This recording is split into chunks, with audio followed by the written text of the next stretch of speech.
Om Swastiastu.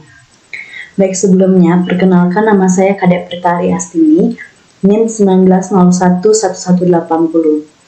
Jadi pada kesempatan ini saya akan membahas mengenai usulan proyek penelitian saya yang berjudul Pengaruh Literasi Keuangan Terhadap Keputusan Investasi, Studi Eksperimen di Gugus 5 Mandara Giri, Kecamatan Kubu Tambahan. Jadi pada kesempatan ini saya akan membahas beberapa poin yang ada di usulan proyek penelitian saya. Dan poin yang pertama yaitu latar belakang kenapa saya memilih judul ini. Jadi ada beberapa alasan kenapa saya memilih topik ini. Dan alasan yang pertama yaitu saat ini investasi sedang banyak dibicarakan.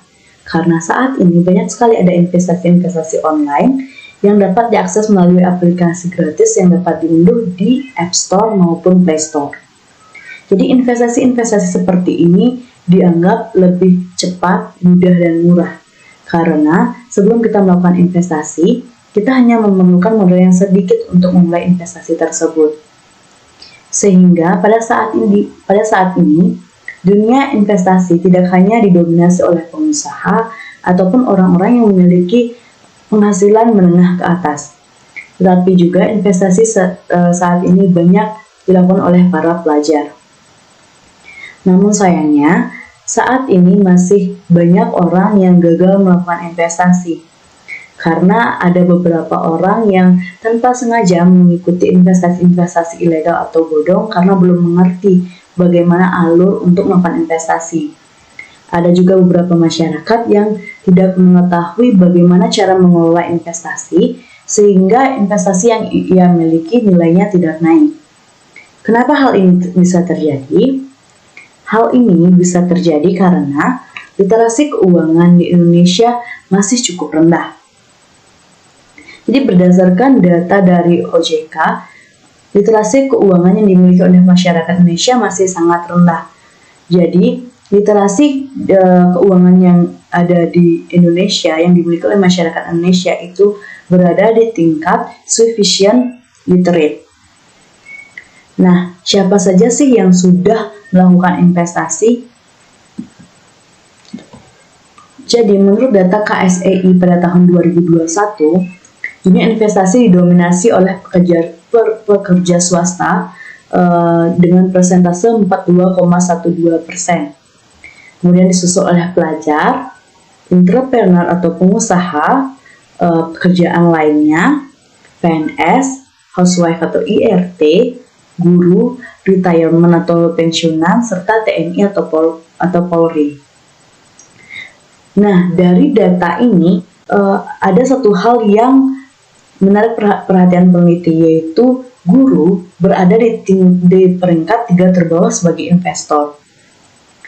Salah satu faktor yang dapat mempengaruhi keputusan investasi adalah literasi keuangan, pengetahuan keuangan. Jadi, secara sederhana, guru itu adalah salah satu pekerjaan yang dekat sekali kaitannya dengan pengetahuan.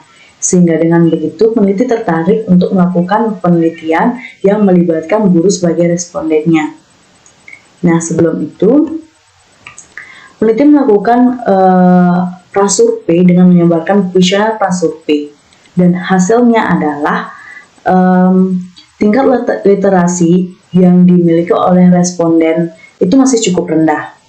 Sehingga dari beberapa alasan tersebut, akhirnya peneliti memilih untuk melakukan penelitian dengan judul Pengaruh Literasi Keuangan Terhadap Keputusan Investasi.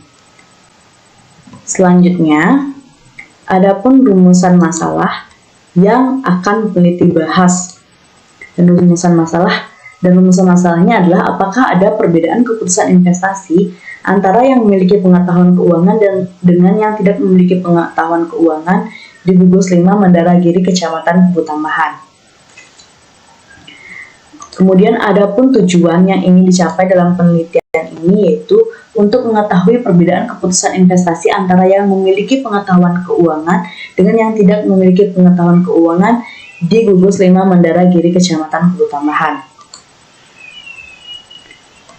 Kemudian, adapun kajian pustaka yang akan menunjang penelitian ini. Dan untuk variabel yang pertama yang akan peneliti bahas terlebih dahulu, yaitu mengenai literasi keuangan. Adapun pengertian umum literasi keuangan yaitu kemampuan untuk membaca, menganalisis, mengolah, dan berkomunikasi tentang kondisi keuangan yang secara langsung mempengaruhi kesejahteraan material.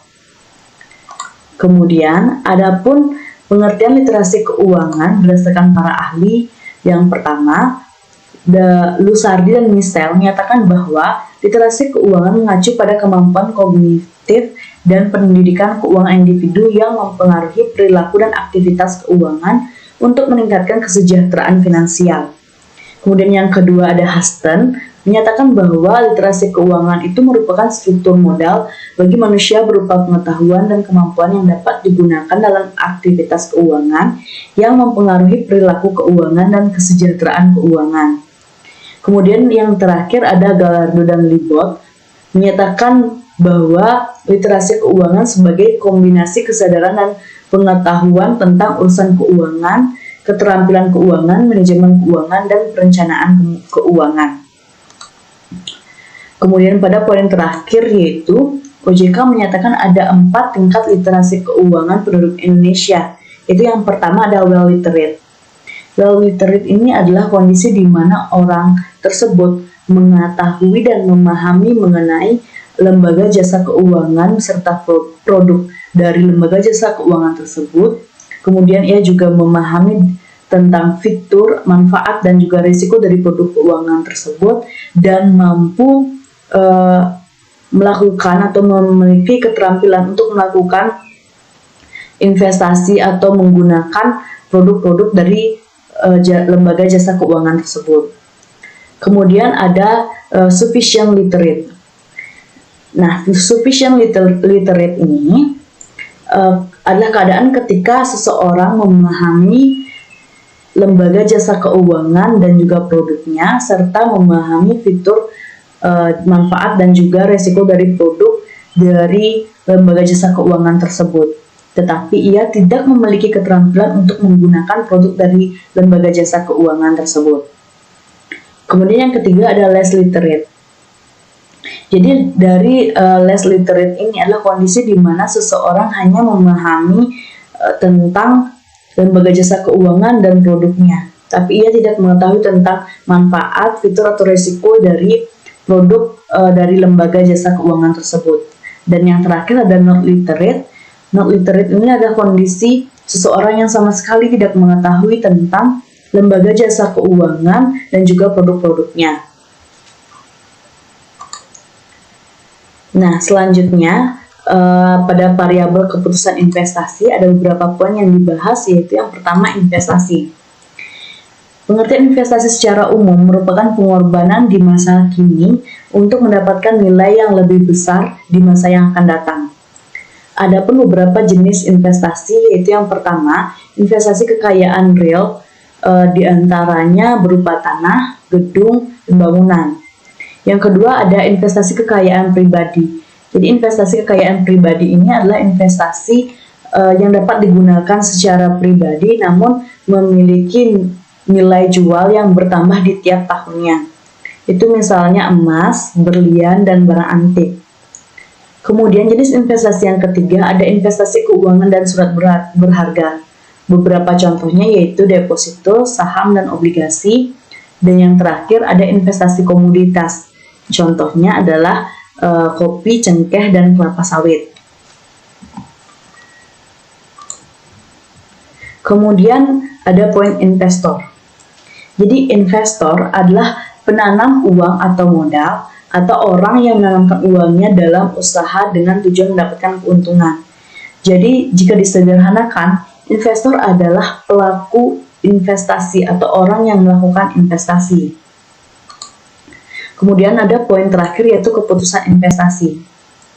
Menurut Faidah et al. Tahun 2020, keputusan investasi merupakan minat seseorang yang sukarela dengan sengaja mencadangkan uang yang ia miliki saat ini ke dalam sebuah aset investasi untuk diharapkan dapat memberikan keuntungan di masa yang akan datang. Jadi, dari sini keputusan investasi ini sangat penting untuk dilakukan untuk jaminan di masa depan. Dan keputusan investasi ini salah satu faktor yang mempengaruhinya adalah literasi keuangan. Semakin baik literasi keuangan yang kita miliki, maka semakin baik pula keputusan investasi yang akan kita ambil. Nah, selanjutnya ada kerangka berpikir. Jadi berikut merupakan kerangka berpikir dari penelitian ini. Karena peneliti ingin mengetahui apakah memang benar literasi keuangan itu memberikan pengaruh yang signifikan terhadap keputusan investasi, maka melalui studi eksperimen ini, sebagian responden yang akan peneliti berikan survei nanti akan diberikan literasi keuangan mengenai investasi, dan sebagian lainnya tidak akan diberikan literasi. Sehingga dengan begitu dari hasil tersebut maka akan terlihat apakah literasi keuangan itu memberikan pengaruh yang signifikan terhadap keputusan investasi. Kemudian pada poin hipotesis, hipotesis yang dibahas peneliti yaitu terdapat perbedaan keputusan investasi antara yang diberikan literasi keuangan dengan yang tidak diberikan literasi keuangan. Dan selanjutnya ada poin definisi operasional variabel. Jadi fungsi dari definisi operasional variabel ini adalah untuk membatasi definisi atau pengertian-pengertian dari masing-masing variabel. Nah, seperti yang kita ketahui, keputusan investasi itu banyak sekali faktor yang mempengaruhinya. Di antaranya ada faktor gender, ada umur, penghasilan, mental, kemudian ada friend effect, ada self-efficacy, dan juga ada literasi keuangan. Dan yang akan peneliti bahas pada UPP ini adalah fokus terhadap literasi keuangan. Jadi definisi literasi keuangan yang dimaksud yaitu pengetahuan atau knowledge, keyakinan atau confidence, dan keterampilan atau skill yang mempengaruhi sikap atau attitude dan perilaku atau behavior untuk meningkatkan kualitas pengelolaan keuangan dan pengambilan keputusan investasi. Sedangkan definisi variabel keputusan investasi dibatasi sebagai minat seseorang yang secara sukarela dan sengaja menyisihkan atau mencadangkan uang yang ia miliki saat ini ke dalam sebuah aset investasi untuk keuntungan di masa depan. Nah, selanjutnya adapun metode penelitian. Ada 4 poin. Yang pertama, lokasi penelitian. Jadi lokasi penelitiannya adalah di Gugus 5 Mandaragiri, Kecamatan Kubu Tambahan, yang beralamat di Desa Tamblang, Kecamatan Kubu Tambahan, Kabupaten Buleleng, Provinsi Bali. Jadi di Gugus ini ada SD, yaitu SD Negeri 1, Negeri 2, Negeri 3, 4, 5, dan SD Negeri 6 Tamlang. Kemudian ada poin jenis dan sumber data. Jadi jenis data yang peneliti gunakan yaitu data kuantitatif. Data kuantitatif merupakan data yang disusun dalam bentuk angka-angka yang menunjukkan nilai dari besaran atau variabel yang mewakilinya. Kemudian ada pun sumber data yaitu data primer dan data sekunder. Data primer merupakan data yang secara langsung didapatkan dari responden. Sedangkan data sekunder merupakan data-data yang didapat dari pengolahan dokumen atau artikel-artikel yang dapat menunjang penelitian tersebut. Kemudian ada pun teknik pengumpulan data. Jadi teknik pengumpulan data ini ada 2, yang pertama observasi, yang kedua adalah survei yang menggunakan kuesioner ataupun angket. Jadi pada observasi, ini adalah teknik pengumpulan data yang dilakukan dengan melakukan pengamatan dan juga pencatatan. Sedangkan di survei yang menggunakan kuesioner ataupun angket, ini adalah teknik pengumpulan data yang dengan metode memberikan pertanyaan-pertanyaan atau pernyataan-pernyataan kepada responden untuk mendapatkan informasi yang dapat menunjang penelitian. Kemudian yang terakhir ada teknik analisis data. Jadi teknik analisis data yang digunakan oleh peneliti yaitu menggunakan teknik analisis ANOVA atau Analysis of Variance. Jadi yang pertama, jadi analisis varians atau metode ANOVA ini adalah metode analisis statistik yang termasuk dalam cabang statistik inferensial. Secara umum, analisis varian menguji dua varietas berdasarkan hipotesis nol bahwa keduanya sama. Varian satu antar sampel atau among samples, dan yang kedua dalam setiap samples atau within samples. Dengan pemikiran ini, analisis varian untuk dua sampel menghasilkan hasil yang sama seperti uji T untuk dua rata-rata atau mean. Untuk menafsirkan hasil yang valid, analisis varian bergantung pada asumsi yang pertama, uji normalitas. Uji normalitas ini merupakan pengujian tentang kenormalan distribusi data. Uji normalitas merupakan syarat yang dilakukan pengujian parametrik.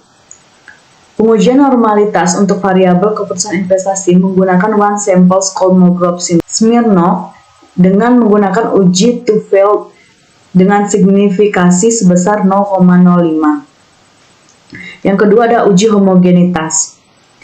Uji homogenitas merupakan pengujian yang dilakukan untuk mengetahui varian populasi dalam data. Ujian homogenitas ini menggunakan uji Lenif test dan data yang dikatakan homogen apabila memiliki nilai signifikasi lebih dari 0,05. Nah, jadi sekian presentasi saya mengenai usulan proyek penelitian yang telah saya lakukan. Akhir kata saya ucapkan terima kasih. Om Santi Santi Santi Om.